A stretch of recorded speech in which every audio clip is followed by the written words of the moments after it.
Hi everyone, myself Pankaj Patel from GMAG। कल से paramedical का काउंसलिंग स्टार्ट हो रहा है, काउंसलिंग का रजिस्ट्रेशन स्टार्ट हो रहा है। अब ये पैरामेडिकल में जो लोगों को एडमिशन लेना है उन लोगों के लिए मेन इम्पोर्टेंट चीज़ ये है कि आप ये काउंसलिंग में पार्टिसिपेट करते हैं तो उनके लिए आपको कौन कौन से डॉक्यूमेंट चाहिए। आज हम बात करेंगे पैरामेडिकल के different type of courses courses में आपको एडमिशन लेना है तो वहाँ पर कौन कौन से डॉक्यूमेंट की ज़रूरत है। आप रजिस्ट्रेशन करवाओगे उसी वक्त ही आपके ये डॉक्यूमेंट आपको अपलोड करने होंगे। तो रजिस्ट्रेशन या तो फिर पिन परचेज करने से पहले इतने डॉक्यूमेंट आप रेडी करके रखिए कि जिसके हिसाब से आपको वहाँ पर रजिस्ट्रेशन में कोई दिक्कत ना आए। पहले हम देखते हैं ये कौन कौन से डॉक्यूमेंट चाहिए। आपको अपलोड करना है उस वक्त भी ये डॉक्यूमेंट की ज़रूरत पड़ेगी और उसके बाद ओरिजिनल डॉक्यूमेंट की ज़रूरत पड़ेगी आपके डॉक्यूमेंट वेरिफिकेशन में। हेल्थ सेंटर पर जाके डॉक्यूमेंट वेरिफिकेशन जहाँ पर आपको करवाना है वहाँ पर भी ये सब के सब डॉक्यूमेंट की ज़रूरत पड़ेगी। उसमें main document one by one हम यहाँ पर डिस्कस करते हैं। पहला डॉक्यूमेंट आपका चाहिए 10th मतलब कि SSC जिस बोर्ड में से आपने पास किया हुआ है उसकी मार्कशीट। सेकंड डॉक्यूमेंट चाहिए आपको 12th की मार्कशीट। 12th की मार्कशीट में आपने साइंस से पास किया हुआ है तो PCB मतलब कि फिजिक्स केमिस्ट्री और बायोलॉजी से पास किए हुए B ग्रुप वाले जो स्टूडेंट हैं वही स्टूडेंट यहाँ पर ये कोर्सेज में एलिजिबल हैं। नर्सिंग की बात करें ANM एंड GNM नर्सिंग में जनरल स्ट्रीम वाले 12th पास किए हुए बच्चे भी एलिजिबल हैं। तो उन लोगों के लिए जनरल स्ट्रीम में 12th पास किया हुआ है तो जनरल स्ट्रीम की आपकी 12th की मार्कशीट चाहिए। इन शॉर्ट 12th साइंस या तो फिर 12th जनरल स्ट्रीम में आपने पास किया हुआ है तो उसकी मार्कशीट चाहिए।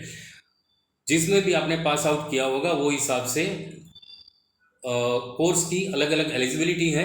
ये सब के सब कोर्स पैरामेडिकल में हैं, उसमें से 2 ही कोर्स ऐसे हैं ANM GNM नर्सिंग की जहाँ पर जनरल स्ट्रीम वाले बच्चे भी अलाउड हैं। ये कोर्सेज कर सकते हैं। बाकी सब के सब कोर्सेज में 12th साइंस PCB से पास किया हुआ होना चाहिए, ये बेसिक रिक्वायरमेंट है।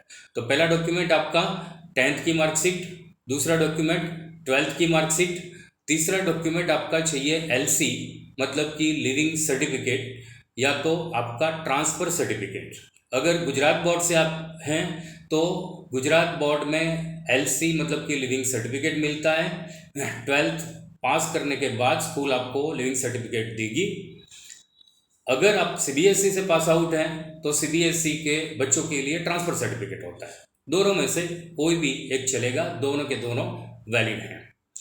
दूसरा डॉक्यूमेंट चाहिए बर्थ सर्टिफिकेट। आपका बर्थ सर्टिफिकेट भी यहाँ पर ज़रूरी है। उसके बाद कैटेगरी वाले स्टूडेंट हैं उनको कैटेगरी के प्रूफ के लिए अलग अलग डॉक्यूमेंट चाहिए।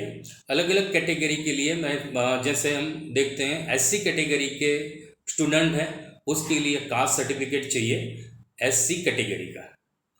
ST कैटेगरी से आते हैं तो उनके लिए भी कास्ट सर्टिफिकेट चाहिए ST कैटेगरी का। OBC से बिलोंग करते हैं तो उनके लिए OBC NCL मतलब कि नॉन क्रीमी लेयर सर्टिफिकेट यहाँ पर वैलिड है एडमिशन के लिए। तो जो लोगों ने भी अभी तक ये नॉन क्रीमी लेयर सर्टिफिकेट नहीं निकलवाया हुआ है, ये गुजरात में आपका एडमिशन हो रहा है तो गुजराती में लिखा हुआ ये सर्टिफिकेट आपको कोई भी गवर्नमेंट अथॉरिटी देती है जैसे कि मामलतदार या तो फिर कलेक्टर जो देते हैं उसका इश्यू किया हुआ होना चाहिए। इसकी वैलिडिटी 3 साल की है। मतलब कि आपका सर्टिफिकेट 1 अप्रैल 2024 के बाद का होना चाहिए। उससे पुराना है तो आपको ये NCL नया निकलवाना होगा। सेम एज दैट ईडब्ल्यूएस से आप बिलोंग करते हैं तो ईडब्ल्यूएस कैटेगरी के लिए ईडब्ल्यूएस कैटेगरी का सर्टिफिकेट चाहिए, वो भी गवर्नमेंट अथॉरिटी का सर्टिफाइड होना चाहिए, और वहाँ पर भी लिमिट है 3 साल तक उसकी वैलिडिटी है। अगर आपका सर्टिफिकेट जो है वो सर्टिफिकेट 1 अप्रैल 2024 के बाद का है तो ही वैलिड है, अगर उससे पुराना है तो आप नया निकलवा दीजिए, अभी भी आपके पास टाइम है। 1 हफ्ते में ऐसे सर्टिफिकेट जो हों सर्टिफिकेट ज़्यादातर निकल जाते हैं। उसके बाद डॉक्यूमेंट चाहिए जो डिफेंस पर्सन है उनके बच्चों के लिए जो एडमिशन चाहिए तो उनके लिए डोमिसाइल सर्टिफिकेट जरूरी है। सुन लीजिए, ये डोमिसाइल सर्टिफिकेट हर किसी के लिए ज़रूरी नहीं है। डिफेंस पर्सन जो अपने बच्चों का एडमिशन गुजरात में करवाना चाहते हैं और वो गुजरात के डोमिसाइल हैं, उनके लिए डोमिसाइल सर्टिफिकेट की रिक्वायरमेंट है। बाकी और कोई बच्चों को डोमिसाइल सर्टिफिकेट की रिक्वायरमेंट नहीं है अगर आपका बर्थ गुजरात का है और आपने पूरा स्टडी जो है स्टडी गुजरात से किया है। तो उसके बाद आपको कोई कैंडिडेट जो हो कैंडिडेट फिजिकल हैंडीकैप कैंडिडेट हैं तो उनके लिए पीडब्ल्यूडी का सर्टिफिकेट वैलिड माना जाएगा। गवर्नमेंट अथॉरिटी से निकलवाया हुआ पीडब्ल्यूडी का सर्टिफिकेट आपको चाहिए। ये सिर्फ और सिर्फ फिजिकल हैंडीकैप पर्सन के लिए है। और एक लास्ट डॉक्यूमेंट चाहिए, उसमें आपको फॉर्मेट जो हो फॉर्मेट वेबसाइट पर मिल जाएगा, फिजिकल फिटनेस सर्टिफिकेट। ये फिजिकल फिटनेस सर्टिफिकेट का फॉर्मेट आप वेबसाइट से डाउनलोड कर सकते हो।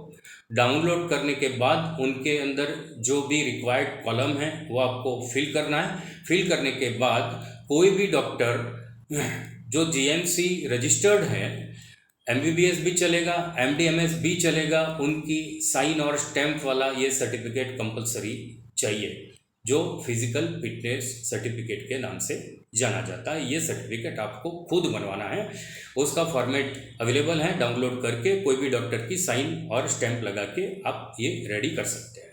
तो मेजर इतने डॉक्यूमेंट जो हों, डॉक्यूमेंट की आपको पैरामेडिकल में कोई भी कोर्स में एडमिशन लेना है तो इतने डॉक्यूमेंट की ज़रूरत पड़ेगी। तो रजिस्ट्रेशन करने से पहले, इवन पिन परचेज करने से पहले इतने डॉक्यूमेंट रेडी रखिए कि जिसके हिसाब से आपको आगे कोई दिक्कत ना हो। इसकी ओरिजिनल कॉपी जो हो कॉपी ही आपको स्कैन करके अपलोड करनी होगी। Thank you everyone. ऐसे ही अपडेट जो हो अपडेट के लिए मेरे साथ बने रहिए। फर्दर पैरामेडिकल का दूसरा भी वीडियो जो हो वीडियो में अपलोड कर रहा हूँ, तो आगे पैरामेडिकल की अगर इन्फॉर्मेशन आपको चाहिए, मेडिकल की इन्फॉर्मेशन चाहिए तो मेरे यूट्यूब चैनल पर अवेलेबल होगी। इवन मेरा FB पर भी फेसबुक ग्रुप है, तो वहाँ पर भी आप ऐसी अपडेट जो हो अपडेट ले सकते हैं। Stay tune with my latest update. Thank you everyone.